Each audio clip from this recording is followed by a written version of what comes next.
Very good morning to each one of you.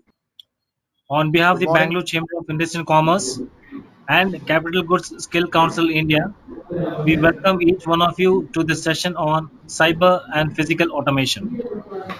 In time like this, we need to stay connected and stay positive. This session is being organized under the aegis of Industry 4.0 Expert Committee of BCIC. We like to especially thank Mr. A. N. Chandramoli, past president and chairman of Industry 4.0 Expert Committee of BCIC and Hi. General Council member of Capital Goods Skill Council India for curating this session at this crucial period.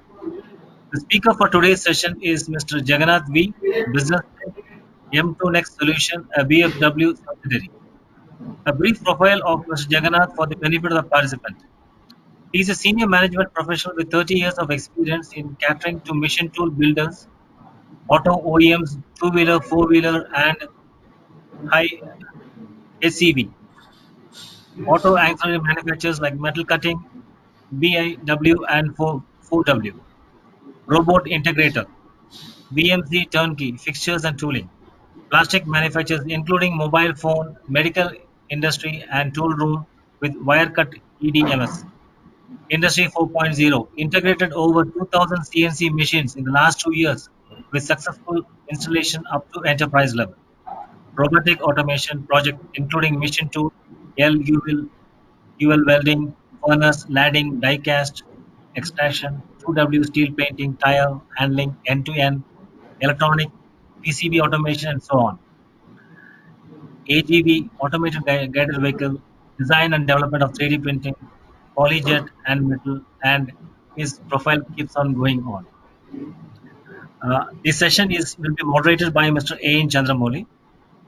On behalf of the BCIC and Capital Goods Skill Council of India, we express our sincere thanks to Mr. Jagannath V for accepting our invitation to address on this important subject. We would also like to thank all the participants for joining today's session. We request all of you to kindly mute your mic or webcam option. This is to enhance and keep the bandwidth strong as well as avoid any disturbance in the background. Please post your questions in the chat box only. Also, be viewing the chat box for any specific instruction given by the organizer from time to time. The speakers will respond to the questions during the session, and in case do not time permit, we shall be sharing the queries to the speaker as well as revert back to you accordingly. Kindly note the organizers will be disconnecting those participants who switch on their mic or webcam despite of our frequent request. May I now invite Mr. A. N. Chandramoli to inaugurate and set the context for today's subject and also moderate this session. Thanking you once again to all. Over to you, sir. Thank you, Mr. Prithvi. I hope I am on. I still see some disturbance from some of the participants. Both video and audio should be switched off. It's not or. Prithvi, you have to say and, not or. Audio and video. So that others can listen without disturbance. Since mostly people are at home, it's a very important subject. So I welcome all of you on behalf of Bangalore Chamber of Industry and Commerce and the Capital Goods Skill Council, which is a national body, extended arm of National Skill Development Corporation. Welcome all of you for this very important webinar on automation. And in the context of the corona and the other epidemics which are inflicting on the world, is extremely important subject which we have to concentrate on. I still see some disturbances. I request people to switch off their audio and video. Before I proceed, I would like to make a few remarks about Capital Goods Skill Council. I'm just opening a small presentation on that. I hope all of you can view that. Hello.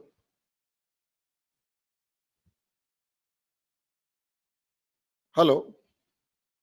Rupa? Yes, sir. It's clear, sir. Is my presentation visible and my voice is audible? Yes, sir. Good. Thank you. Okay, ladies and gentlemen, welcome to you all once again to this very important session.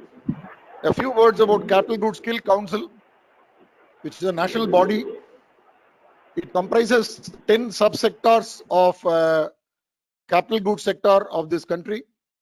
The number one being the machine tools, which is both metal cutting and metal forming machine tools, power and electrical equipment manufacturers, process plant machinery manufacturers, textile machinery manufacturers, plastic machinery manufacturers, paper machinery manufacturers, rubber machinery manufacturers, light engineering goods, which are at a high value, earth moving machinery manufacturers, construction equipment machinery manufacturers, mining equipment machinery manufacturers, material handling equipment and material lifting equipment manufacturers, including forklifts and cranes, agricultural machinery manufacturers, and industrial automation equipment manufacturers. So I added the adjective manufacturers to all of them, so you could visualize when we talk about the capital goods sector, we are talking about the companies which manufacture these very, very important equipment which cuts across several industries.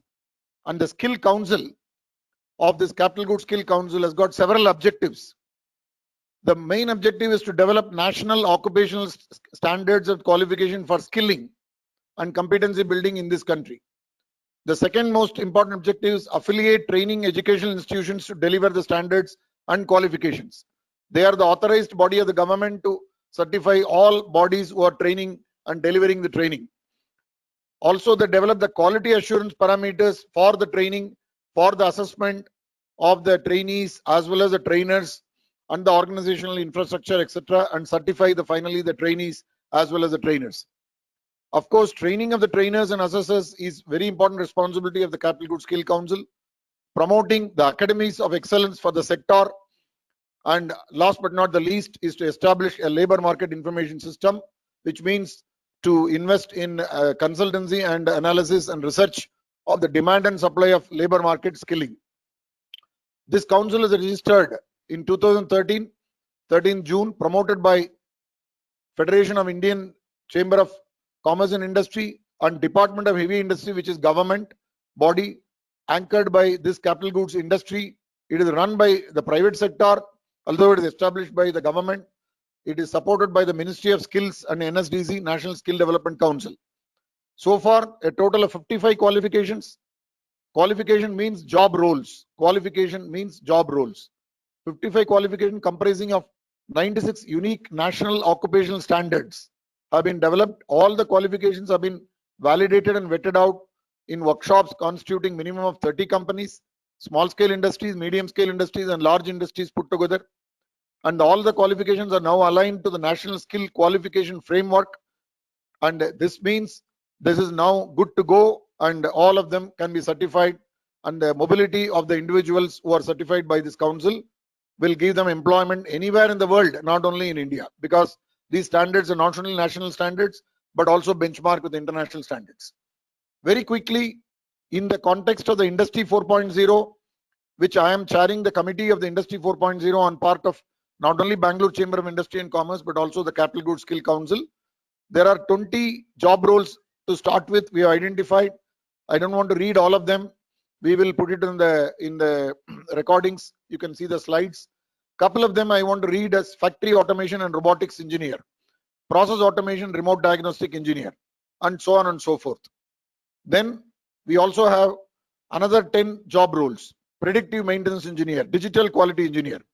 So basically there are 20 qualifications of Industry 4.0 new job roles. Ladies and gentlemen, watch out.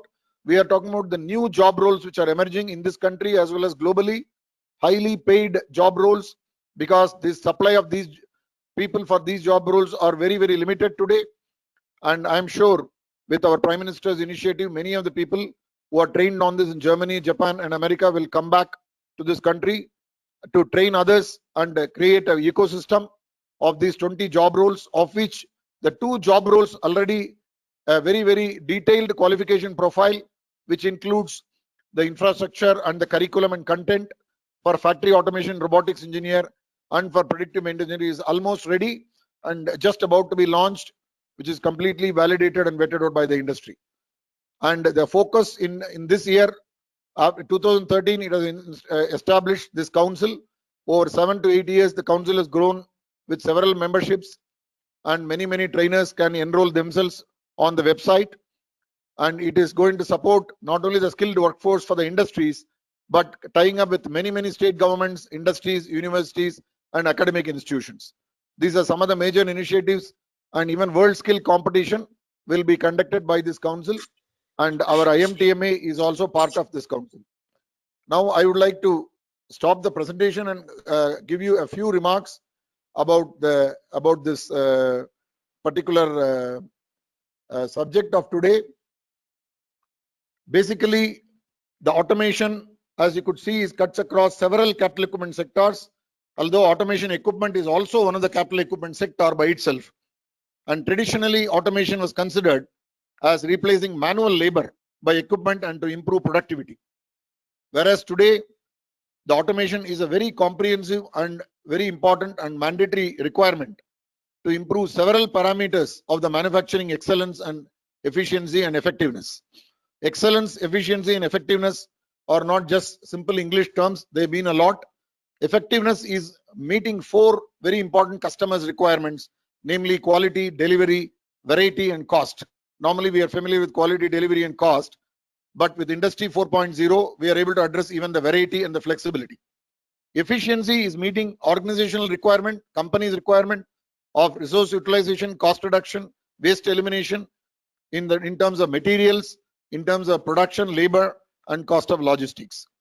And another very important aspect of this so-called automation and low-cost automation or expensive automation is safety of the people, safety of equipment, safety of materials. And on safety, you heard loud and clear from Makino, which did the previous webinar on behalf of Bangalore Chamber of Industry and Commerce, not only in factory automation, discrete manufacturing, but also in process automation. I don't want to preempt the topic being talked about by Mr. Jagannath, who's a veteran, who's a walking library of this automation industry with his 3 decades of experience. But in the modern context now, I would like to address the automation techniques, address not only the effectiveness, efficiency, and safety and excellence, but also able to achieve the business and operational excellence through low-cost automation of the previous years, now upgraded through simple mechatronics and smart mechatronics, pneumatics, smart pneumatics, hydraulics, smart hydraulics, and further enhanced by automation in assembly line, in machine shops, with the help of PLC, with the help of CNC and robotic automations. With such developments, engineers and managers are fully equipped to take the challenges in the industry, and that cannot be handled only by manpower. It is vital to know the status of processes, diagnose the deviations of the process from the standards, predict the further outcomes of the processes in the future, and also prescribe and take decisions for the way forward. All these steps of description, diagnosing, and predicting and prescribing are requiring data, and not just raw data, but process data, analyzed information in a palatable format. And thus, the need for digitalization arose in the last decade, and to further enhance the power of automation, very important in the context of the corona. You will hear from Jagannath on that. With the advent of the internet, the connectivity and the mobility enhanced, and the whole scenario has changed now. We can work out of home and still do the automation in the factories and monitor and take advantage of the automation. The webinar today will address how the physical and the cyber world, the physical world being as we are familiar with the equipment and robotics, etc. The cyber world being the IT enabled systems, the information technology, the communication technology, and the operational technology. All the 3 get converged in today's topic, and to reach the higher levels of effectiveness and efficiency in the corona world. The survival and the revival of the corona epidemic and pandemic depends on automation. My colleague, Mr. Jagannath, business head of M2 Next. M2 Next is a subsidiary of BFW, the leading machine tool builder of the country, and also a large exporter to the rest of the world. He is a doyen in the automation industry for over 3 decades, and they have kindly consented to agree to Jagannath to deliver a series of lectures on this important topic, beginning with today's webinar. Over to Jagannath. Thank you so much for joining us and delivering this topic. Now, because we had a few minutes of delay, we will give the additional time to Mr. Jagannath for his presentation. And at the end of the session, kindly post your question and answers on the text box, and we will address the questions at the end of the presentation of Mr. Jagannath. Maybe at 12:10 or so, he will complete his presentation. Thereafter, we have 20 minutes of Q&A. And if there are more questions are coming, we are happy to handle it, and we can complete the session by 12:30 or 12:40. Thank you so much. Over to Rupa.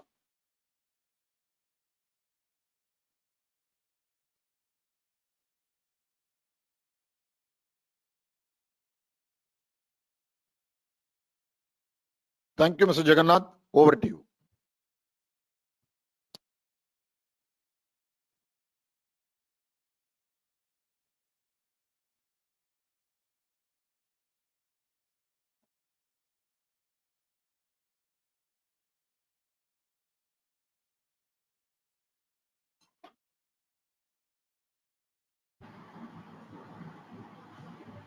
Jagannath, are you able to connect?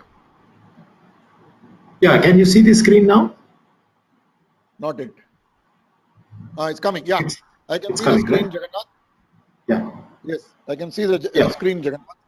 Yeah. All yeah. the best. Thank you. Thank you Yeah. so much.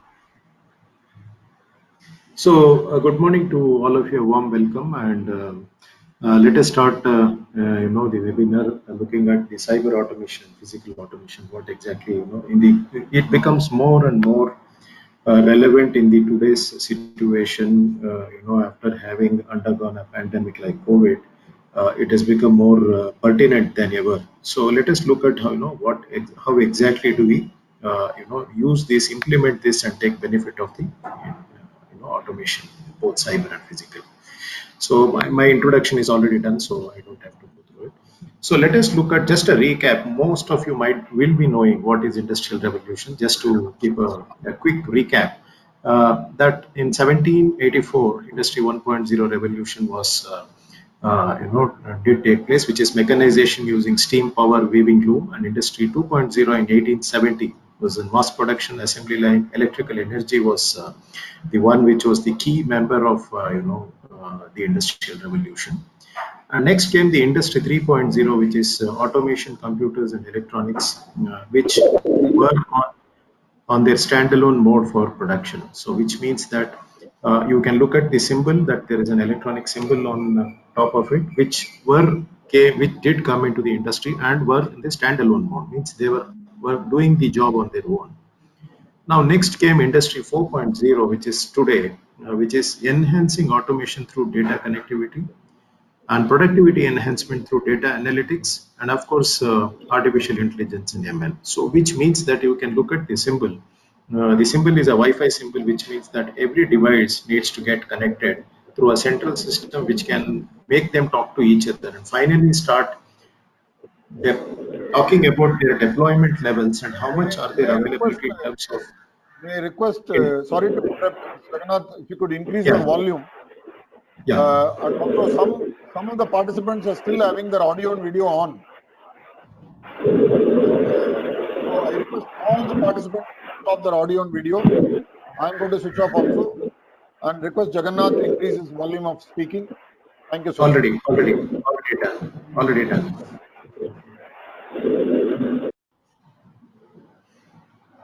So let us look at what is this digital transformation.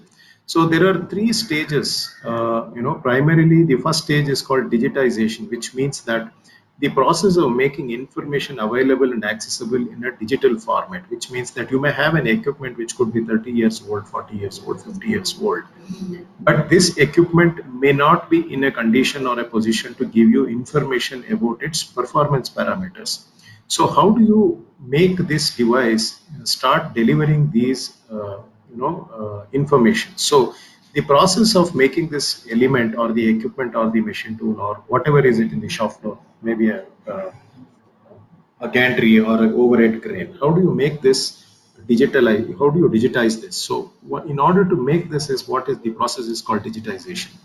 The next comes is the digitalization, which means the process of considering how best to apply digitized information to simplify specific operation. In the sense, after you digitize the device, which is probably not in a position, Then when you start getting the information from this equipment or these equipments, where you will start knowing its deployment or know its what exactly is its performance on the shop floor, that process is called digitalization. Now, the digital transformation is the process of devising new business applications that integrate all the digitized data and digitalized application. In the sense, the moment you start getting the digitalization, moment you start digitize it and then you digitalize it, you have a lot of information which will enable you to logically think that what exactly is the overall deployment efficiency on the shop floor and how you could improve the deliverable in the shop floor by having all this information and just tweak the equipment addition or modification to increase the throughput, which means that you're transforming the whole performance of the shop floor by really not adding equipment or huge investment blindly, so that you have the information with you and you just modify the shop floor requirement to see that how exactly you are going to get better throughput, which is nothing but you're transforming the whole shop floor into a digital transformation. Now, let us look at the typical portfolio of Industry 4.0. And I would like to explain to you why this portfolio does exist. Typically, we started with factory automation as a portfolio with virtual and physical, and we slowly expanded it to two more verticals. Now, typically in which virtual automation, you will always find there, you capture the data and analyze, and every equipment on the shop floor need to give the data to see that what exactly is its deployed efficiency. So this is the virtual automation is like you're capturing the data and analyzing what exactly is happening. Now, the moment you do this, you will find that you get the champion data of certain equipment, you may not get champion data of certain equipment, wherein you will start realizing that in order to get the champion output, the bottleneck equipment in the shop floor can be automated in order to sustain the productivity. So this is where physical automation comes into picture, where the bottleneck equipment need to have some kind of non-dependency whatsoever, so that you invest on automation and start sustaining the throughput of the shop floor by automating the bottleneck equipment or the machine tool. So various techniques in this gantry, assembly, robot, AGV, we will see how each one of them will play its role and what exactly are they going to do in terms of meeting the factory automation requirement. So the moment you do virtual and physical, in order to increase the throughput and improve the performance without having to invest anything on the shop floor by just doing certain modulation, process re-engineering or process remapping can be done. In the sense, I can give an example like you may have a machine tool, a vertical machining center, which may be producing with a cycle time of say 120 seconds, which is a bottleneck machine. Now, if your throughput is 120 seconds, kind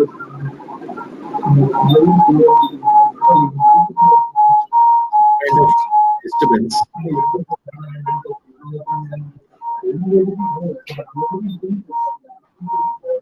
So there's some kind of disturbance. Can everybody mute the mic, please? Please mute your mics, microphones. So so process engineering.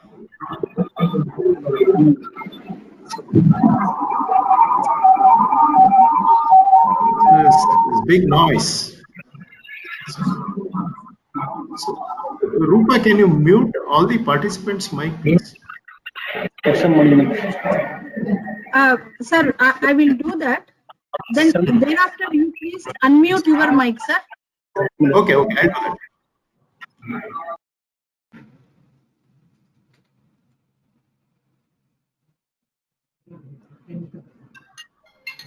Please comment, sir. Yeah, you can hear me? Hello, you can hear me? It is clear, sir. It is clear, sir. Okay. So let me come back to process re-engineering. So what happens is when you come back to your sustained throughput on the shop floor, there could be an opportunity, say, by not making an additional investment, how do you improve the process itself? So when you work on the process improvement on the bottleneck equipment, So your throughput definitely will give you a better productivity by not having to add an additional equipment on the shop floor. So this is how process engineering is going to take a bigger place in terms of redefining the processes itself. Now the last one which is required is the additive manufacturing, where as we age and we find that the equipment, hardware and the firmware of the equipment becomes more and more problematic because of time and inventory and so on. There are plenty of things which can be replaced using additive manufacturing, both from the industrial polymer side as well as the metal side. So this is how the whole portfolio is. So let us look at what all things which are required. You require a good team and infrastructure. Typically in our case, there is a 50 qualified and experienced professionals in the field of IoT, hardware, software, data analytics, robotics, gantry, so on and so forth. We train them on latest technology. There are professionals in designs. We have SolidWorks, AutoCAD. We have Robot Studio, Motosim, kind of robot simulation software. We have project management team and a shop floor to take care of this. Now let us look at virtual automation as the first context, wherein we have designed and developed a homegrown device which is called IRIS, which is intelligent, reliable, innovative, and seamless. The acronym of this is the IRIS. The expansion is intelligent, reliable, innovative, seamless. As you are saying, this is a industrial device which comes with two versions, keeping in mind the application and the deployment. Like we have designed and developed an IP64 compliant equipment, which is in the front with a touch panel of 7-inch, 10.1-inch, 15-inch, and 20-inch multi-touch screen. And the specs, if you see, as a 4 GB RAM and a solid state device, which is a flash, not an hard disk. So no moving elements, no failure, which is 32 GB, expandable up to 128 GB. Now you also have something called as Iris Mini, which is like a non-bottleneck machine or a roughing machine or a not so critical machine. You can use a simpler version, it can be cabinet mounted, which is IP20, which is 512 MB RAM and 4 GB flash. Now let us start looking at what exactly is the need of the hour of these equipment, what do they do, and how is it applicable in terms of cyber automation. Now if you look at the single line diagram, majority of the devices which are available in the market today are passive devices, which means that they collect the data and just pass it on to the central server without having to add any value in terms other than in terms of analytics.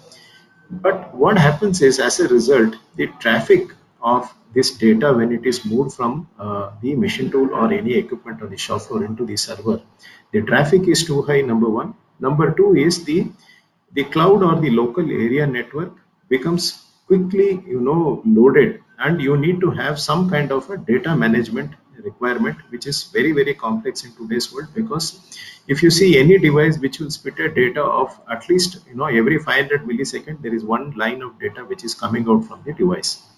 Now in this case, in our case, what we did, since it was a homegrown device designed and developed within the company, we did something called as an edge computing device, where we not only acquire data, we process the data within this, and we do the data transfer of those parameters only which are required from the operation, maintenance history, and the management angle. We don't transfer all the data, whereas we will try to keep the data within the device itself. And this can be handled through the cloud or through local area network, depending upon the requirement of the customer and the philosophy of manufacturing which has been happening on the shop floor of a given customer. Now when you do this, one of the very, very unique and speciality of this device is an active device, as I have been telling, that for some reason, if there is a cloud disconnectivity or there is a wire cut or breakage in the local area network, the data is not lost. The data will remain in the iris, and because the iris comes with a solid state device ROM of 128 GB, it can hold the information up to 6 months, in the sense that the moment you reconnect or re-establish the connectivity in the cloud or on the local area network, the data starts getting pushed into the cloud or to the main server from the point where the data was lost, which means that the data integrity is going to be 100%. And as you can be tension free for of not having a last mile connectivity for whatever reason, which means that it is like a black box of an airline which can keep on gathering the data and push the data as and when there is connectivity establishment, which is the most unique feature of the device. If you look at on the industry 4.0 cyber automation, segment. Now, apart from this, if you look at the data which leaves the device and goes into the cloud is encrypted, which means that for any reason, if there is any cyber insecurity kind of an activity, the data will be available in the garbage form, which means that the decryption will happen only when it reaches the cloud with the right access personnel, depending upon what the rights are given, which means that the data is 100% safe. There is no issue whatsoever. Even on the local area network, we follow the same encryption technology to see that there is no way that the data loss or data leakage is possible. So that is how this configuration makes the device active and intelligent, and also makes the traffic leaner here, because we only make the information travel through the cloud or the local area network which are relevant to get the information to the right person. Now, if you look at the handshaking ability, here you can practically have all the elements on the shop floor connected to this device. If you machine tool definitely can be connected with the CNC controller. It can be Siemens, it can be Mitsubishi, it can be Fanuc, it can be Heidelberg, it can be any controller machine. And you can also connect a gauging station. And if you have an output of the gauging result in the digital form, it can take in the digital form and start transporting that to the required segment in the database. And it can also connect the robot controller. It can also connect to the sensors, various sensors. Today in industry 4.0, there are a lot of new sensors which are available in the market, which needs to be retrofitted on a later date on the machine tool. So where there will be a limitation of handshaking this sensor with the machine tool and the controller, instead you can directly connect it through an RJ45 sensor interface, and then we can connect it through a switch into the device, where we can start monitoring this directly from the iris itself. Now, apart from all this connectivity, there is also certain handshake which the operator can do with the equipment or the iris, which is very, very important in today's scenario, is that what is the unproductive time which is not electronically captured needs to be recorded.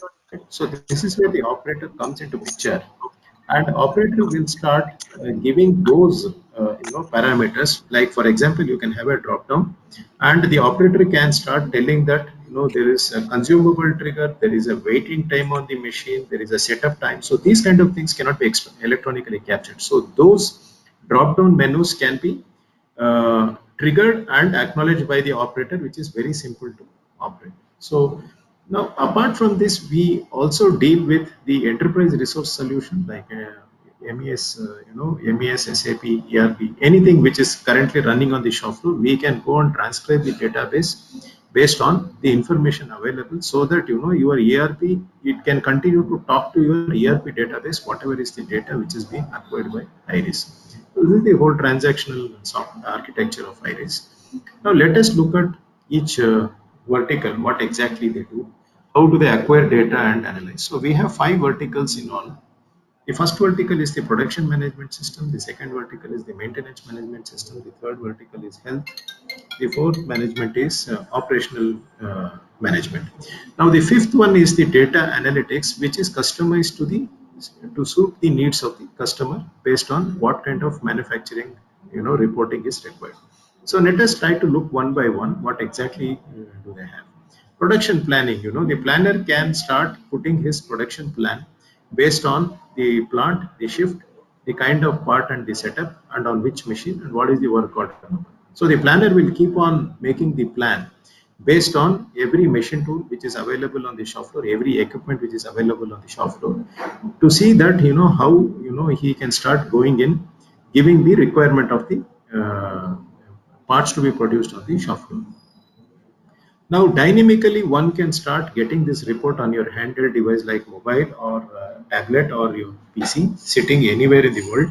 You can start looking at what was the work order number, what is the start time and end time, which part was produced under what setup name, what was the target number. In this case, it was 500. The actual one is 221. And if a gauging is interfaced with this, you can even see that there were how many components were okay, what was the targeted cycling time, and what is the actual cycling time which actually was witnessed. So which means that you don't have to get into a surprise to see that why it is not produced. You can actually start getting information right from the part 1 to say that whether you will reach the target or not. So a live dashboard can also be seen where the HMI will show you like how the connectivity is through cloud CNC, what is the mode in which it is running, are there any alarms, what is the date and time, what are the typical parameters which is getting acquired. Now, various parameters which can be really looked at is one is the OEE, the equipment efficiency. Here we look at the availability of the machine, the performance of the machine, quality of the machine, and then as a result, what is the OEE, which means that you should have the machine to be up and available is something which is very important. And then when it starts running, is the performance up to the mark, like the designated cycle time has been met. And if you have a quality gauge connected to that, whether the quality performance was up to it, then based on these three parameters, the OEE is being computed automatically, which means you get to know what is the equipment efficiency which you could actually witness on the shop floor. And this can be done for every equipment when there is an iris connected. Now you can get the quality control data also based on how many parts were produced, how much was what was the acceptance rejection, and what are the values, typical values of each part which were produced. You can also look at the access override status. Like we show, the blue color is below 100%, green is equal to 100%, and red is above 100%.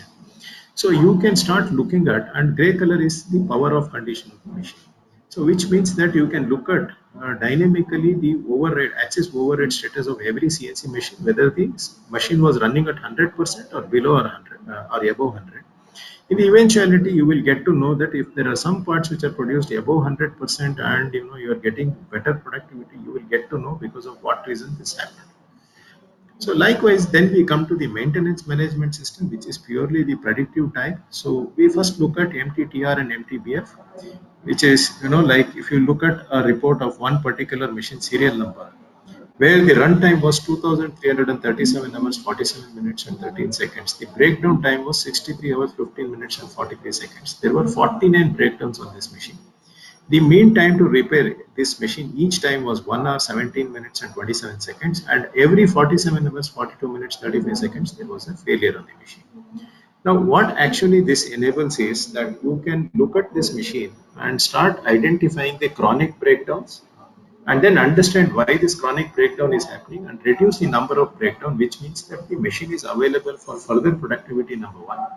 Number two is why do we take 1 hour 70 minutes to make the machine up? In the sense, even if I bring the mean time to repair by 15 minutes, which means that I will have 49 instances where I can save 15 minutes multiplied by 49 instances, which means that much productivity is possible on the given machine. So like this, which will enable you to logically trigger the reason for failure and the time it took to overcome that failure and make the machine up. So which means that you can start monitoring on every equipment the MTTR and MTBF. We can also look at the power consumption pattern of each equipment with the right kind of sensor in the input line. And in the current condition, this can be the demand, the maximum demand can be optimized by looking at the productivity level. In the sense, you need not accelerate and decelerate at the speed. If there was a high speed machining center, you can reduce that and bring the demand down. So as a result, your per unit cost will start going down depending upon the market condition.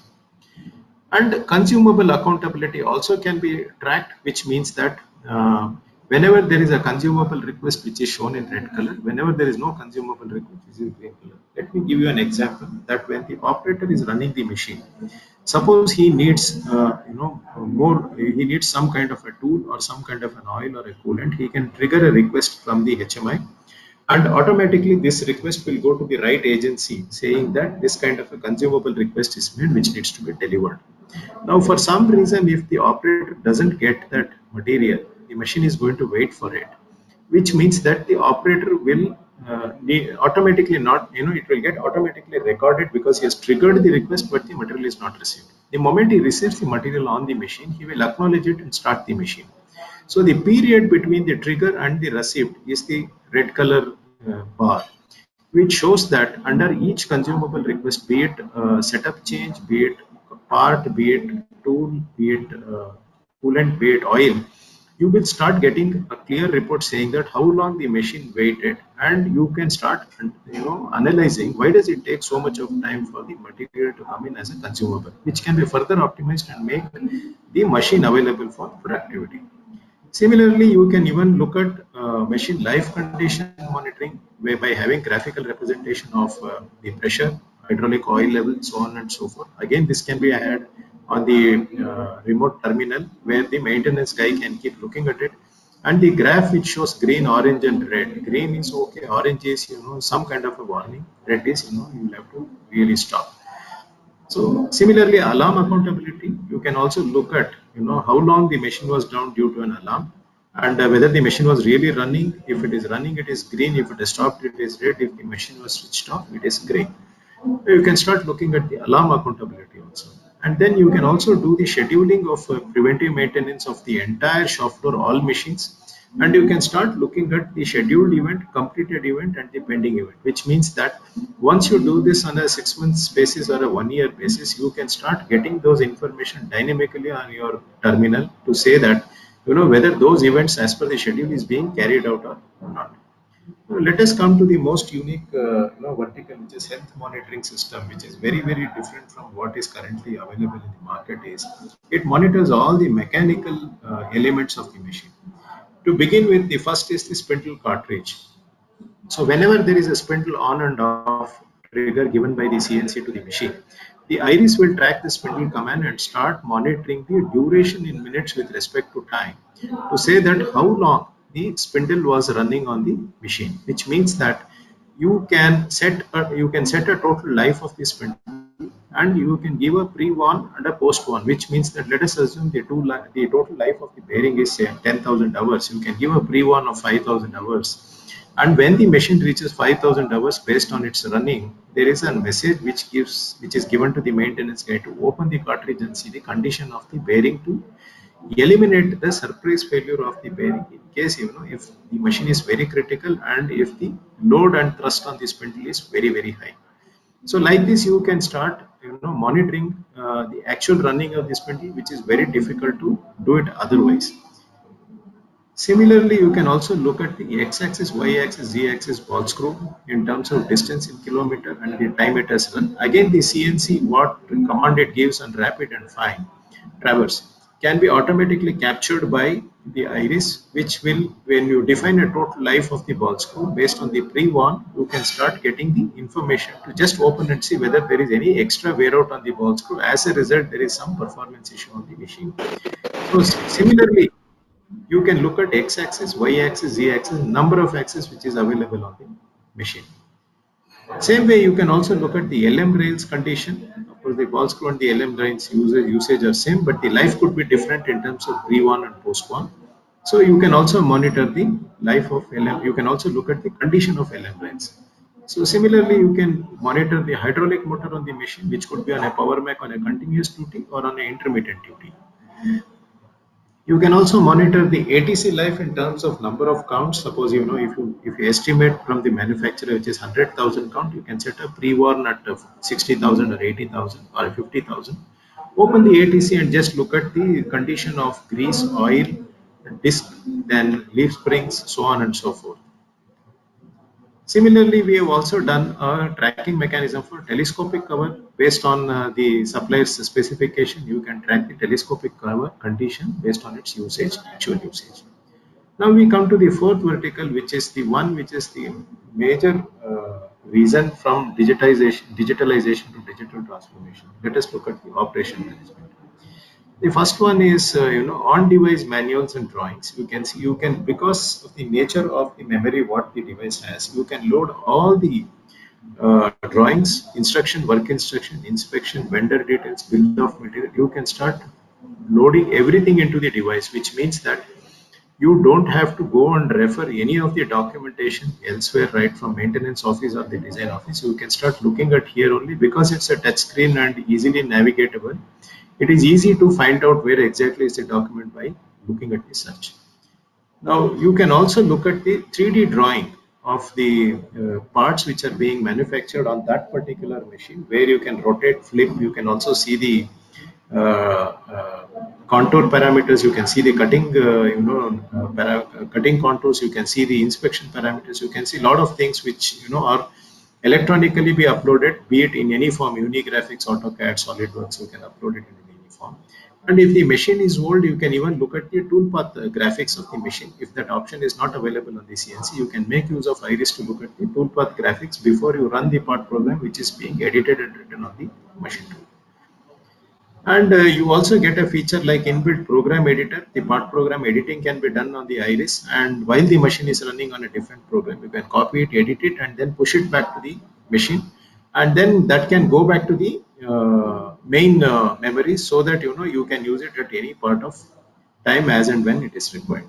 So when you do this, you can also do a USB file transfer from the Iris, which is very easy and simple. And there is an inbuilt calculator also, program calculator given, so that you can do even simple calculation. So now when you have all these four which are being in place, the data analytics will give you a fifth vertical which will enable you to customize and get the information based on how exactly you want the information to be finally reported at the end of the day, end of the week, end of the fortnight, or end of the month. Now next we come to the versatile authentication. There are a lot of authentication requirement which is coming, and more so with the current situation, we don't want to touch any equipment. So the user ID, password, RFID has been traditional and primitive. We were in biometric, now we have come with a face recognition technology where it not only recognizes the operator face, but it also can check for the gears like eye gear, mouth gear, ear gear, head gear, whether it is available or not. And you can also do a skill matrix mapping here by identifying the operator and the machine what are available in the shop floor, and you can pre-qualify the operator with the biometric details, so that there is an automatic interlock for a particular operator to run a particular machine, and again deploying another operator in the event of surprise absence of an operator. The movement of operator from one machine to another machine can be automatically done based on the pre-qualification. Now we have various user management, facility available. What the machine operator needs to see and input, what the production supervisor need to see and input, maintenance, similarly maintenance and the management team. Further, the user management can be further increased without intervention of the supplier by the user himself, depending upon what is the demand from the organization. So what we want to conclude is, at the end of the day, any equipment, any control, any application, we should be able to acquire the data, be it metal cutting or be it metal forming, metal finishing, or metal transfer. Like, in metal forming, we have done on laser cutting, turret punch press, power press brake, riveting machine, welding machine. We have done on powder coating plant, where we have even tracked the jig density of the parts which were supposed to be powder coated, wherein many a times the jig were going without having full density for various reasons, where we could find out. And again here in power press and press brake, many a times the number of strokes per minute is mechanically achieved, but the parts which the raw material which was supposed to be subjected into the die or the mold itself was not present. So even we could track that with an intelligent sensor to see whether the loading of the die was there on the power press or not. So to that extent, we could get the productivity level, and subsequently the productivity improvement became very, very simple. So some of the applications, like even the gantry, the crane, these kind of things also can be interfaced with the Iris. So what we are trying to say is, it can be any equipment, any control, any application. One can still do the industry 4.2 in order to understand. And when you look at all of them in tandem or in comprehension, is where the digital transformation actually happens. Now, some of the applications, what we have done is, you can see an improvement of 8.3%, 5.6%, 8.8%. The typical features what were used is the equipment efficiency, machine activity reports, breakdown reports, preventive maintenance, the schedule triggers, alarm, reduction of chronic stoppage. And one good experiment what we did in-house is BFW machine shop in Bangalore and Hosur, where we had 14 machines. The machines were captive, Japanese and European. Controller details were Fanuc 0i, Siemens 8280 and Mitsubishi M70.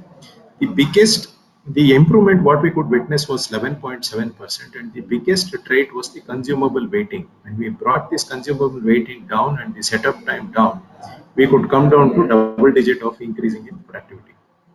which is very difficult for someone to visualize, even if you connect a Industry 4.0 device, unless it has got some kind of complete comprehensive handshaking with all the events on the shop floor. So this is where I end the cyber automation. I will quickly go through the physical automation. So in physical automation, our objective is to improve productivity, performance, and profitability. Some of the applications, what we can do is material handling application like machine tending, material transfer, palletizing, sheet metal foundry applications, molten mold, metal pouring, core pattern handling, component extraction, gate cutting. Welding, MIG, MAG, take spot, metal finishing, deburring, thermal spray, painting, palletizing, assembly automation, torquing, shimming, child part assembly, testing of assemblies. There are various technologies which are used. 6-axis industrial robot, 3 to 4-axis CNC gantry, collaborative robot where the operator and the robot can work together. High-speed pick and place application like 3-axis Kara robots which can pick and place 120 parts per minute, and an automated guided vehicle to move the part from one station to another station. So let us look at some of the quick examples what we have done while applying the intelligence of data acquisition and automation. Now the first one is a versatile handling cell where there are three industrial robots with the job handling the forging weight is about 35 kgs. There are 8 different machine tools. There is an automatic gauging station. There is an input slat conveyor. There is an output palletizing station, and there is a cell monitoring iris which will monitor the entire cell, and there are individual iris sitting on each machine to monitor the individual machine. And because of the nature of the component which is being machined here is very hard, the tool change has to dynamically happen when there is automation going on. You cannot stop the automation for whatever reason just to change the tool inside. So there is a biometric entry for safe functionality, and a qualified person only can enter during the automation is on. So the entire cell is remotely monitored by iris, and the gauging will give you infinite usability of the tool. Although there is a recommendation from the tooling supplier for a specific number of turns of the tool, there is a continuous 100% inspection which is happening on the gauging station, which will enable one to know whether the tool has completed its life or not, depending upon the wear of the tool. Which means that even if it goes beyond its specified life and if the threshold is not met, you can continue using the tool, which a trigger will go from the robot controller into the machine controller, not to change its tool magazine, which means that you can use the life of the tool to its infinity. And again here, entry and exit while the cell is running, traditionally can look dangerous. But what we have done is that whenever there is a biometric interlock being qualified and entered by a supervisor and operator, there is a mechanical bar which comes up and will not allow the robot to mechanically come by mistake, and electronically we will make the robot defunct for this machine, but it will continue to operate the remaining machines in order to see that the productivity is not stopped for whatever reason, which means that there is a safety in terms of the equipment. Number two, there is a safety to the human also, without having to worry about the mishap. So which means that if you look at the performance of this cell, there is one helper who is required to load the component and one forklift operator take away the component. Otherwise, you get the entire SPC on your handheld device, you get the cell performance, you get the target and actuals on your handheld device. You will also get to know on which machine at what time an operator or a supervisor entered and exited, although is qualified, how long he made the machine down in order to change the insert, and whether that is normal from the deployed planning what was being done. So likewise, your automation here can be used at its highest intelligence, and you can bring down a lot of benefits, bring up a lot of benefits, like the reduction in manpower was 77% here if you look at the kind of this thing. And again, it can run as long as there is power and input raw material and output clearance of material, which means that it can remotely run. So these are the benefits which I just spoke. And let us look at the next application, which is precision robotic handling.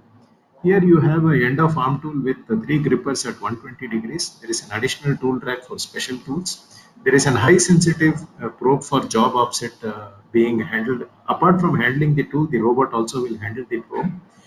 So although there are 2 horizontal machining centers which are working in tandem to keep a particular kind of a heavy casting machining, there are certain special tools which are very long and very accurate. You can see there is a 50 micron tolerance for you to load the tool into the spindle. These using an ATC is a critical issue. So we have envisaged a robot here to load and unload the tool onto the machine whenever there is a special operation which calls for a better tool. So what happens is that when you start using this, the amount of time what the machining happens is something like 40 minutes. So the robot is free at that time. So what it can do is there is an averaging fixture which is kept offline, which is getting ready for loading into the next machining. The robot will pick up the probe and start averaging this fixture and pass on this offset coordinates dynamically from the controller into the machine through iris, which means that which means that you can have a complete deployed efficiency up by something like 80%. In the sense, the traditional method was that you can see that there was a lot of time required to set up the component on the machine, which is now completely eliminated because the robot is working offline to bring in.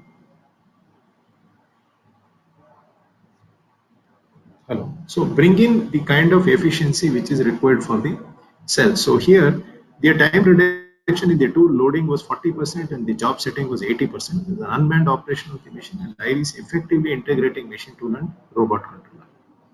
Now let us try to look at one of the cobot automation which we have designed and developed.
So here you could see the entire cell was designed and developed by us, including the machine tool, the iris, the robot, the conveying system. So the raw material comes in the bar form and the finished component goes out where the entire automation is accomplished here. So there are only a few operators who are checking the component randomly just to ensure that the output is 100%.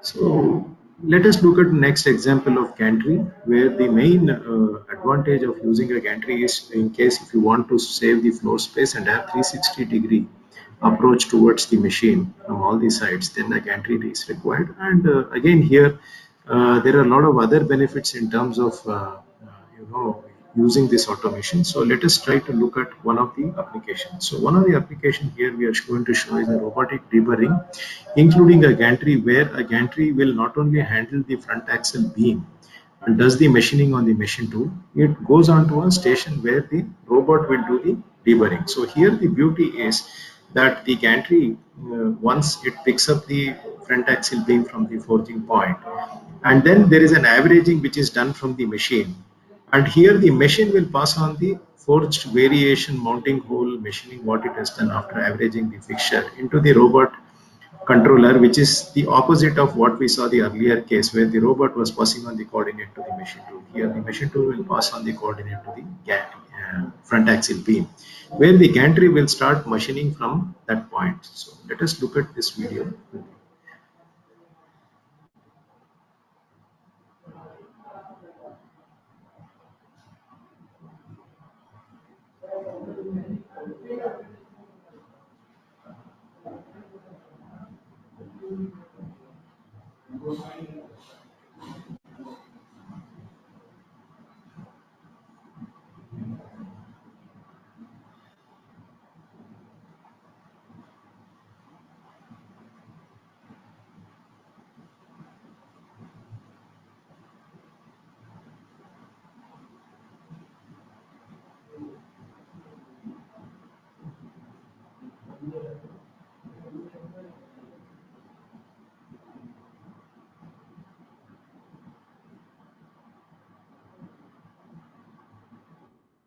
So in this video, if you see that the gantry, after the gantry machining, the robot was able to simply go and start doing the mounting hole deburring, which means the coordinate was available to the robot from the machine through iris. So there is also something to do with intelligent robot deburring, which we are talking these days. Is the traditional one is with a position control, which had a fixed path, fixed speed, and an uncontrolled contact force. As a result, there was potential part damage, tool damage, and bad quality. Now, with the new advent, we have something called as a force control, which is used as a pressure control and speed change. So there are two functionalities here which can be realized. One is by having an adaptive path and a constant speed at the end of arm tool of a robot, which carries the deburring tool, so that there is a controlled contact force and eliminate part damage and increase the tool life and bring in the quality. The other functionality is fixed path with variable speed, which is like an adaptive control on a CNC machine, which will give you controlled contact force as a result and eliminate part damage with increased tool life to bring in the quality. So we typically use 4 sensors here at the end of arm tool, which comes in 3 forms, that is 15 Newton meter, 60 and 400 Newton meter. Depending on the stock of material, what is there for deburring, one can utilize these sensors to bring in that kind of intelligence on the robot. So another example, let us quickly look at is the robotic ladling.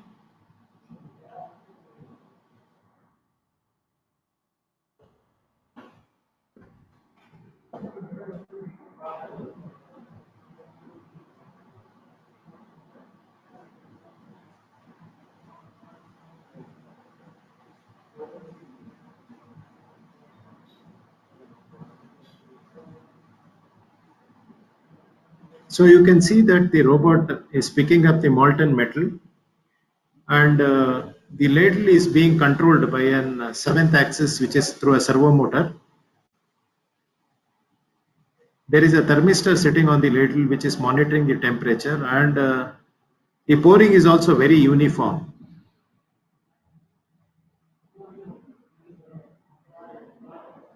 Onto the gravity die casting machine.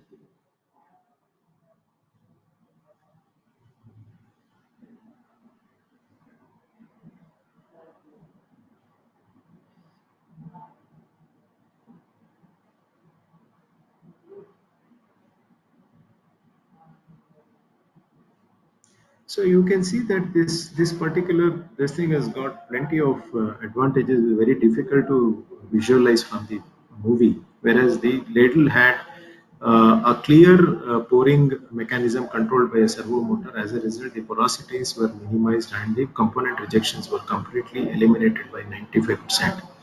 And the temperature, there is a thermistor which is monitoring the temperature of the molten metal to have the control on the parameters what is required to achieve on gravity die casting. So then we come to automatic guided vehicle, which is useful in transporting the material. So we have designed and developed in-house, which was launched in March 2020 with key elements from Europe. We have navigation mechanism through SLAM, inductive RFID, optical RFID, safety sensors and PLC, lead crystal battery for sustained backup long life. We can do customization of scissor lift, pallet changes, vision-based pickup, so on and so forth. So the various payloads, 250, 500, 1000 kgs. So let us look at a small video which we launched in the open house show in the month of April, where all this can be used. So we have envisaged a vision-based pickup and drop of component from every station, be it a robot or be it a human operator who is using, running a cell. So here you can see that 3-axis SCARA robot has a vision intelligence which can look at, although the AGV stops within plus or minus 5 millimeter, the robot is able to pick up and drop the component based on the vision, what it can see from the top, and then acknowledges the AGV to go to the next station. So this is typically like a store where you can load the finished material and pick up the raw material.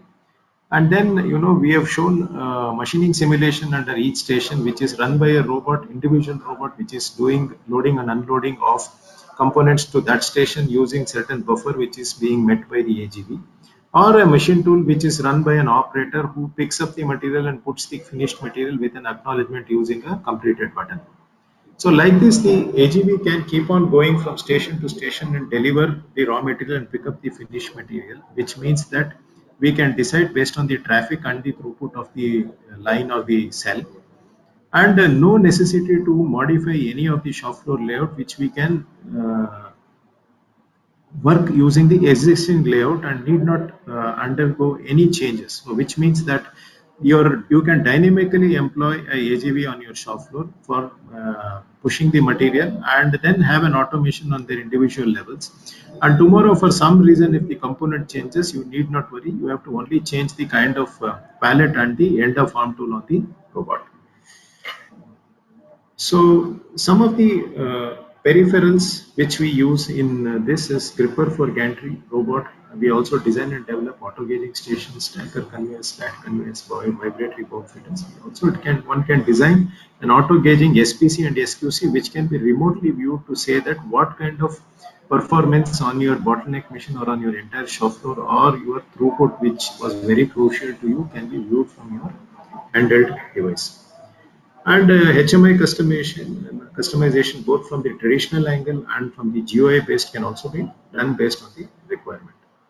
So process engineering is the third, which I will take only a few minutes. We have done a lot of work on conversion of BS4 to BS6, which has been very practical, so that you don't have to change the machine, you don't have to do anything. Only the component and the fixture change was being met. Even though the flatness was within 50 microns, we were able to work on a non-BFW on a BFW machine and give the performance to the customer by not having to change any of the main equipment. And last is the additive manufacturing, wherein M2 Next has signed with world number one Stratasys, who is an industrial polymer printing manufacturer, wherein we can look at what kind of applications on shop floor can be met. Typically jigs and fixtures where one can use. So you can look at the assembly process, where tooling for the assembly process aiding workers to align and hold parts during assembly. R&D for tooling used in the development phases of product development and manufacturing. Quality control tooling in aid to the inspection and QC process. Packaging and logistics tooling designed to allow for movement of parts within a facility or during the shipment. Health and safety of the employees, specialty tooling designed to aid worker safety and address ergonomical issues. And parts and tools associated with the equipment can also be done, which means that with this, along with subtractive manufacturing, additive manufacturing will also complement. And there is a great deal in terms of evolution of the product, what you want to do by using 3D printing. And also you can bring in substituted part which need not be kept on inventory, where you can quickly manufacture, and the broken area of the part can be quickly stitched by printing those broken areas. So typically in tool guidance, one of the example is the tool guidance, where the traditional tool guidance was 80% heavier as compared to the plastic one. So at the end of the day, the operator fatigue was completely taken care. So some of the benefits: reduced cost, lighter durable materials, health and safety, reduced lead times, and ease of use. So some of the applications like go no-go gauges we can use, inspection fixtures, kitting trays, alignment fixtures, drill guides, end of arm tools in the robot, ergonomic aids, safety guard, tool organizers, masking fixtures. These are the areas where one can use 3D printing. So why M2 Next? We are the only company who can start right from data acquisition till additive. We can do everything on turnkey basis. So we are purely focused on Industry 4.0 evolution in the country.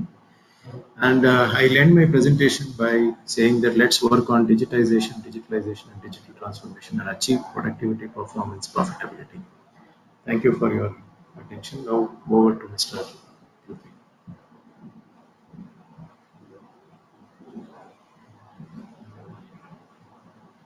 Okay. Am I audible? Yes, very clear. Okay. Somebody's mobile is ringing. That's a good sign. Thank you so much, Mr. Jagannath, for a very comprehensive presentation, which normally takes 2 hours, 2 to 3 hours. You have to literally rush through and give an overview of both the cyber automation and physical automation. There are a couple of questions who come from the participants. Maybe Yes. they're going to take some more questions now. Can we take some of the questions now, Mr. Jagannath? Yeah. I'm ready. I'm seeing a lot of noise suddenly came up. Maybe everybody is switching on Bye. their mics. My request is, instead of their asking if they can text the question, then I will ask on their behalf so that we can save the bandwidth of the Wi-Fi. So I request all the participants to type the questions on the text box, please, chat box. Okay, one question has come from Mr. Lakshmi Narasimhan. Yeah. His question is, he's a skill matrix integrated to HR so that an employee skill gap analysis can be தனித்தனியா தான் இருக்கும். அதான் easy. I think somebody's mic is on. Somebody's mic is on. Yes, sir. Yeah.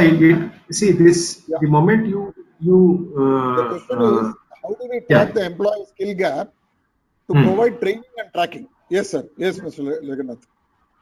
So, see, the skill matrix, what I've shown is a very, a bird's eye view. But behind this matrix, there are various parameters which one need to qualify to get into various aspects. This can be extended. So, what can happen is, this skill matrix, what we do for shop floor, can be posted onto the HR database depending upon what kind of ERP they are using. Let us assume that they're using certain kind of a ERP to map these at HR. We can post it into their database based on what is the structure of that. So from there on, they can take it forward, populate it, and bring it back. So we look at comprehensively what is the primary need. Our primary need today is to see that how do we have a skill matrix on the shop floor just to encourage everyone to be on top of the table to say that I am qualified to do so many things. But otherwise what happens is this is only known by word by mouth. This guy can do that, that guy can do that, or the supervisor knows this. So we can go to any extent depending upon what is the philosophy of that organization from the angle of looking at skill matrix mapping. So we can give that accessibility to them. It can go to their database, they can populate it and bring it back, and whether that can become the real skill matrix dashboard for the shop floor, it can be done. That's not an issue. Thank you. I think in the context of the new era of digital skills, I request Mr. Jagannath also address not only the traditional skill of turning, milling, drilling, etc., but also skills which are digitally oriented skills can also be captured in this manner. Okay. Yes. Next question is from two gentlemen. I think Dr. Narahari from our RV College and one Mr. Harsh Kumar Chauhan. There's a lot of noise. I don't know whose mic is coming. As if they are traveling in a car or something. The wind is blowing. Maybe some of them are on mobile phone, I think. Anyway, Dr. Narahari's question is about what is the level of cyber security in the Iris device, which is a very brand specific question. I think that should be taken offline. But general question from Harsh Kumar Chauhan is Mr. Jagannath share his views on security and privacy of data, very briefly. Yeah. So, sir, first thing I would like to answer is that the information what we pass on in the cloud need not be in the raw form. It can be in the semi-finished or finished form, which could be just a number. This is the first point, which again can be discussed with the organization depending upon the sensitivity of the information what is passed on the cloud. I'm not saying none of this means that there is a hacking possibility. I'm only saying that being extra cautious and intelligent. So this is number one. Number two is we are talking to, when we handle the cloud, like BMW handles cloud, we are working with one of the world's, highest security company, where we are hiring their cloud area to post the information. Number two. Number three, it can also be posted onto the customer's cloud area if they do have an area which is validated by themselves. So these are the three things. But primarily to answer the cloud security is that is why we are encrypting and decrypting at the dispatch and the receiving end, which means that transactional this thing, the data is completely encrypted when it leaves from the device. And when it comes into the cloud only, it gets decrypted with certain access parameters, which is 4 level, 5 level, and 6 level, which means that even if somebody wants to look at it, he will not get to know what kind of things are happening. So this is ensured. We have in fact done a trial by allowing some of them to professionally hack and get the information, which is not where they have not been successful. So what I can say is that 99%, we are very, very successful, but then the hackers are always, ahead of the designers. So we will have to continuously embrace the technology to see that how do we be away from them. Hope I have answered this question. Thank you. I think that's a very brief answer, but security can be a separate webinar, Yeah. which we will try to organize later on. A very important question has come from Mr. Balamurugan. And M2 Next support converting an existing industry into digital organization, or one need to invest in machines of M2 Next or its associates like BMW and other only, or it could be even brand agnostic other equipment also. Can M2 Next support digital conversion or digital transformation? M2 Next primarily is a brand agnostic company. It can work with any equipment on the shop floor. That is why I showed some of the application like powder coating, then metal forming kind of an application where none of the equipment are our equipment, all are third-party equipment. So we are here with primarily applied research in our mind to see that how do we bring in industry 4.0, or how do we bring in lean manufacturing at the end of the day with minimal investment. So there is no such this thing. Number one. Number two is that you don't see. Finally, we need to look from the perspective of investment versus return on investment versus what is possible on the shop floor. So here, what we primarily do is that you can come up with your current desire. Like for example, when we took up a powder coating plant, we came to know that indirectly that there was only 70% efficiency. Everybody knew that there is a leakage in the third shift, but they didn't know how to attack it because even the supervisor cannot be awake all 8 hours in the night shift and keep monitoring it. I'm just giving you an example. So where we designed and developed a simple sensor mechanism which costed some amount, but the return on investment was less than 3 months. When I say that if I spend 10 lakh rupees on the investment, I would recover that 10 lakhs by increasing the productivity within 3 months, which is a justified expense. Whereas from the investment perspective, it looks very expensive. So I would, request each one to look from the return on investment perspective. Number one. Number two is that what is that? Already there are experts sitting on the shop floor. They know where are all the loopholes where they can improve. So if they give that challenge, each one can look at that and make some small modification or tweak that small change, like putting a sensor, doing something, and then get that information onto the cloud, and then you can start getting the benefit. Good, thank you. Thank you. There is a question from a professor from Sona Group. Yeah. He is asking, how do we bring in the role of mechatronics engineer to this question of cyber and physical automation? Very fundamental question, but important question. Important question. Sir, the first primary thing is that being adapt to the current technology is the key. Whether it is a mechanical, mechatronics, electrical, electronics, it can be anything. He should be adaptable to the current situation and open to learn, which means that little bit of unlearning and learning. So if you don't treat anything as a black box and start learning, I think it is very easy. So some kind of a drive and some kind of an attitude is required, because without this, if you come with a pre-qualification saying that I'm an electrical engineer, I will only look at fuse and switchgear and fuse gear, it's not going to work. So that fundamental requirement is there, and then the organization should give that kind of facility to train them with the right kind of subject. So what happens is today, if you look at everywhere, interface protocol is the primary requirement. Interface protocols: DeviceNet, Profinet, Profibus, Ethernet, Ethernet IP, FLNet. These are the kind of. So if the electrical or the maintenance or the mechatronics engineer learns one protocol by going to a course, which is 2 days course, or which is 1 day course, comes back and uses that interface technology to decode one information from the existing machine, which is a completely new subject. But if he can do it, if he does that, and somebody facilitates it and drives it, it is possible. Thank you. Thank you. Another interesting question from Mr. Chauhan.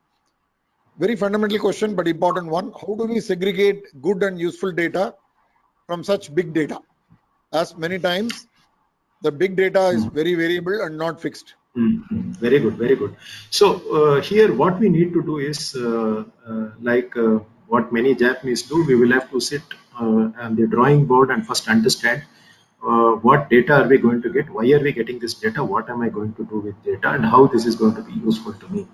So this is the basic process mapping one needs to do at all levels, understand what data is required and how do I get the inference out of this. The moment we have this understanding, and then we can make a mapping saying that how long this data should remain and when it should be thrown out of the system, based on whatever is the commitment you have with your immediate customer from the perspective of recalls, from the perspective of so many things. If you can have a clear definition of that in place, then the whole thing can be controlled. Majority of the companies do not do this homework. They just say, they look at the price, they say, I want this, I want this. They keep on asking, I want so many things, but they never come up with the mapping of data and the life of that data. What should be the life of that data? If you have this in place, you can really take control.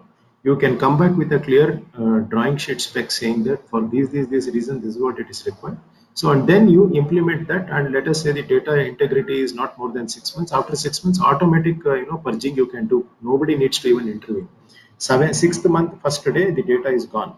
You can keep on, you know what is the bandwidth of data which comes. So your database is never going to get overloaded. Very good, very good. Thank you.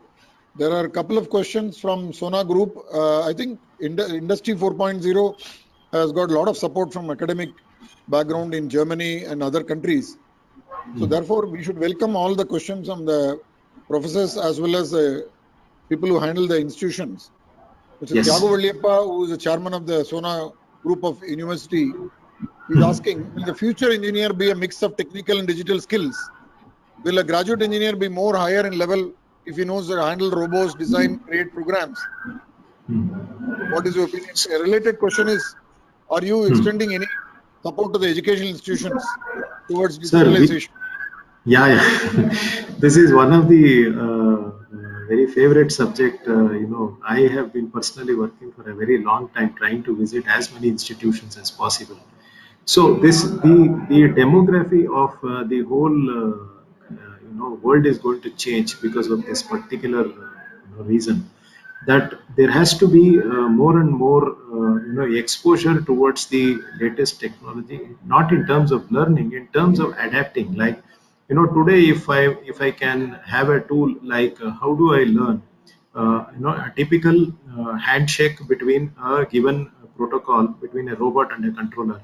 If I can self-learn using a typical technique where the document is available, this is what we need to train the students. See, because it's impossible for the professor or the institution or the curriculum to cover everything. But if you bring in that skill set of how do you learn yourself by looking at the document and trying to do that small experiment, that is where the importance is. And how do you show the overall comprehensive bird's eye view of where the world is progressing towards. So if that is made possible today, if you look at documentation available for every technology, it is very, very in-depth and in detail. The problem is today's engineer wants a ready-made solution by just pushing a button, which is not going to work. Even if it works, it will not work long. So somewhere we have to bring that mindset to have that curiosity to analyze and learn, so that you enjoy and get that satisfaction at the end of the day when you perform a task. So if you bring in that kind of an adaptability in terms of learning, and the documents are available today, 50% of the document are 100. So if you bring the university level to that, it would be really good, and industry should cooperate in terms of encouraging these kind of things to have frequent handshake between the industry and the university. On that point, I want to suggest to Mr. Jagannath. Yeah. I think there is some disturbance. Can BFW or M2 Next can have a portal page? Hello, hello. I think there are some audios on. Yeah, BFW Tell M2 me, Next can have a portal page Hmm. where there is a offerings of internships and in digital manufacturing and all digital technologies. And also, conversely, Hmm. you can also publish the papers which are available in various blogs or whatever, and then try to make a consolidated approach of educating the public, especially the students. So Yeah. it'll be a very pioneering approach that you are not only a business oriented organization but also an education thread through your electronically enabled, and people can then log in and try to learn those subjects. Some of them you can even discuss Yeah, on an interactive basis. Interactive basis. So yeah. I Good need afternoon. to. If I may, if I may add to what you just said, Tiago Valipa here, Mr. Jagannath.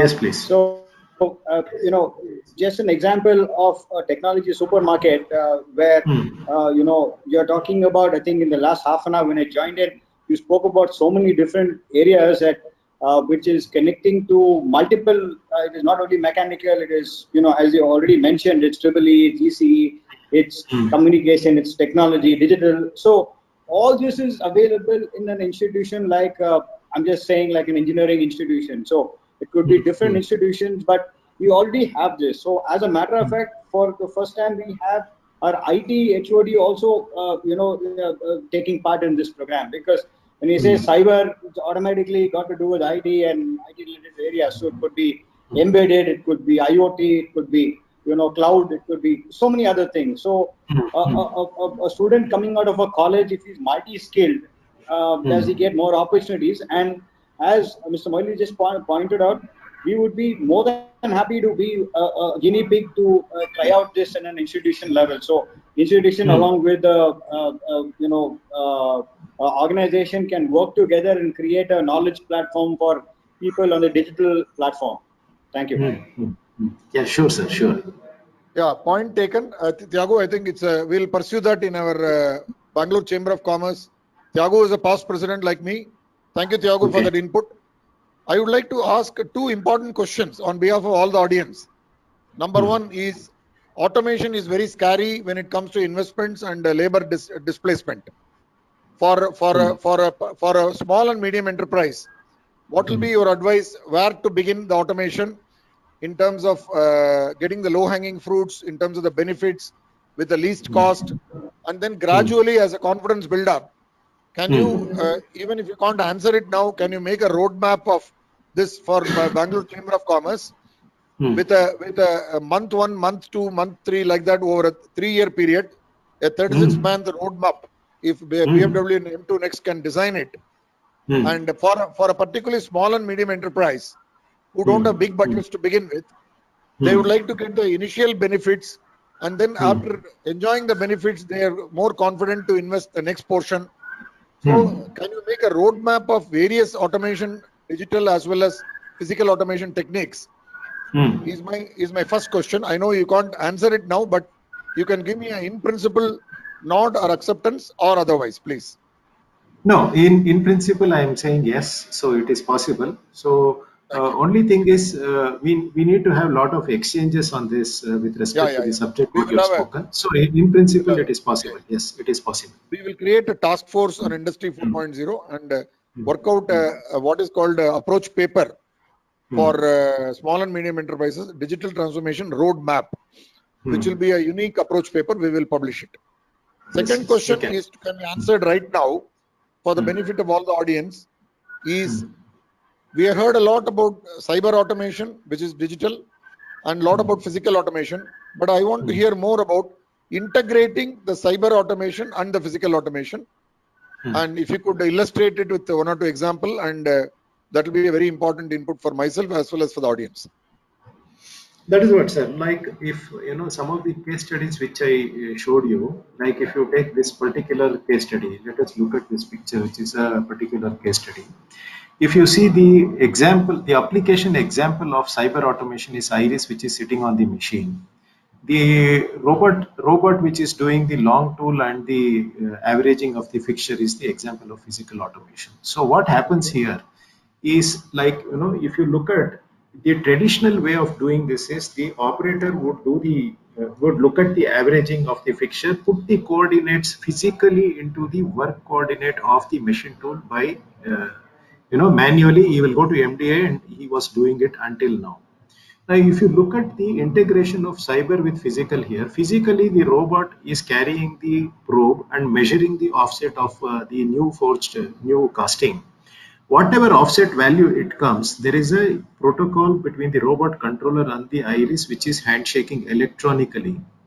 And then what happens is the work coordinate is automatically altered by the Iris on the machine tool, which means that you have a cyber device which is sitting on the machine tool. You have a physical device which is tending a application like tool loading, unloading, but is also probing. So this is a classic example where the physical automation is talking to cyber, and the cyber is making use of it. The beauty of this is, number one is zero accidents. Your digit, generally when you pass on a coordinate in terms of 0.1 1 micron, 10 micron, 100 micron, 1000 micron, decimal is a big issue, especially in the third shift or at the end of the shift.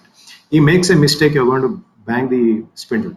So what happens here is there is zero accident on the machine and zero accident for the human, which means that you are not only looking at safety, you are also looking at highest uptime of the machine from the perspective of having an accident on the machine. So these are the primary two objectives met, which are very big in a shop floor for this kind of a cell. Number three is, you look at the setup time. When you move a fixture, averaging fixture on the machine, and use the spindle as a probe and do the probing and then set that offset.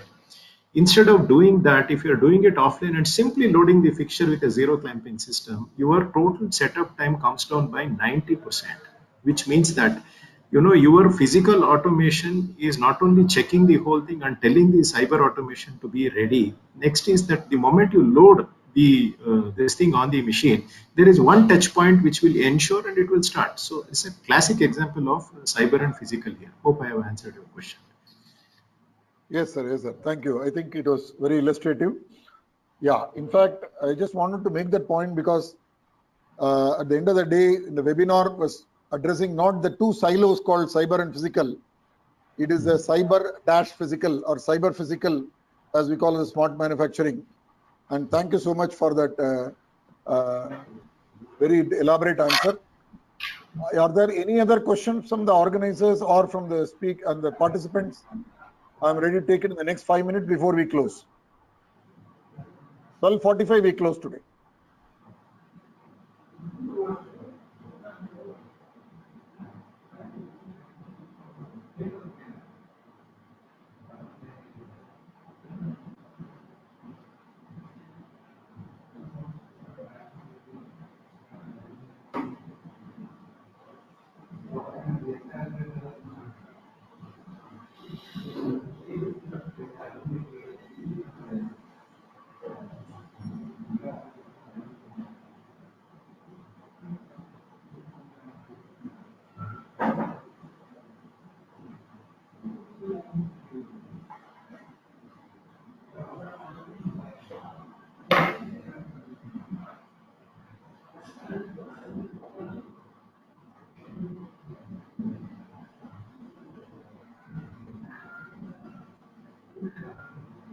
Well, there seem to be very good understanding that there seem to be no more questions.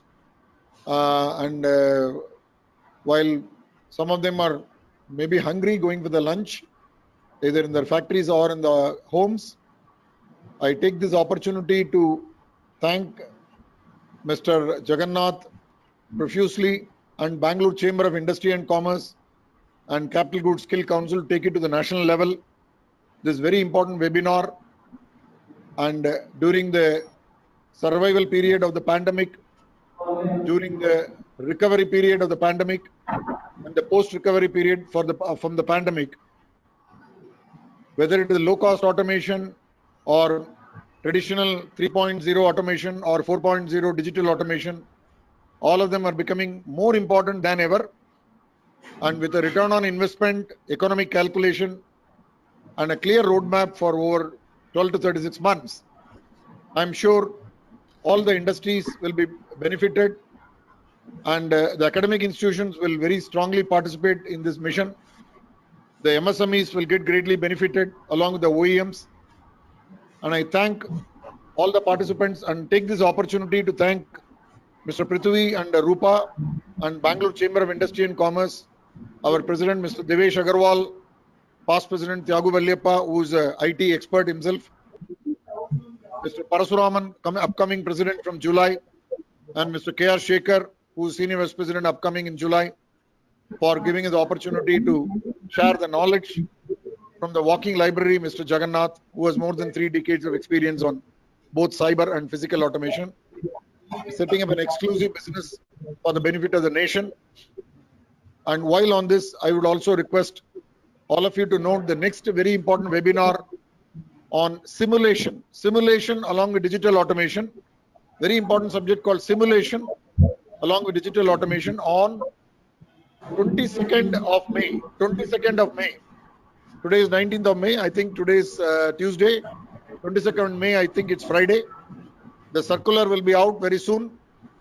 And again, along with the joint support of Capital Goods Skill Council, of which our IMTMA is a very important member, and Bangalore Chamber of Industry and Commerce thanks Capital Goods Skill Council to take it up at the national level, because we have signed an MOU with CGSC, and Ms. Shalini, who's a Chief Operating Officer of Capital Goods Skill Council, and Mr.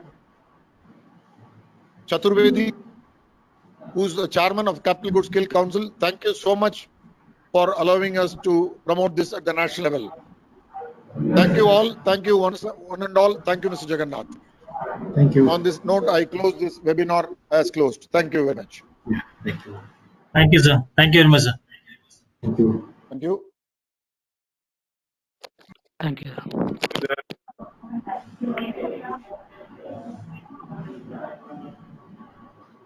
Thank you.